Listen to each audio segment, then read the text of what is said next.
Take me riding in the car, car, take me riding in the car, car. Wim en Ria Bouwland binnen grote oldtimer-fanaten.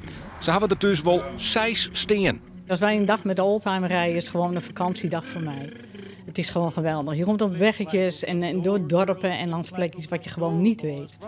Dus hoe mooi Nederland eigenlijk is. Je hebt veel oldtimers die zijn eenmalig in hun soort, die zijn uniek.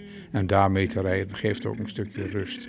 Je rijdt heerlijk over 60 kilometer weer en binnendoor. En ja, dat is genieten.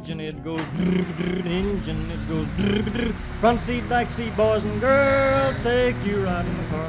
Een oldtimer kan wat duur wezen in het onderhoud. Maar nevens Ria Bouwland hoeft dat geen obstakel te wezen om er een aan te schaffen. We helpen elkaar ook. Kijk, mijn man is ook niet technisch. En door het te doen ga je leren. Door veel te lezen ga je leren. En je helpt elkaar. En dat is het mooie ervan. En voor de rest is het gewoon een soort genietje.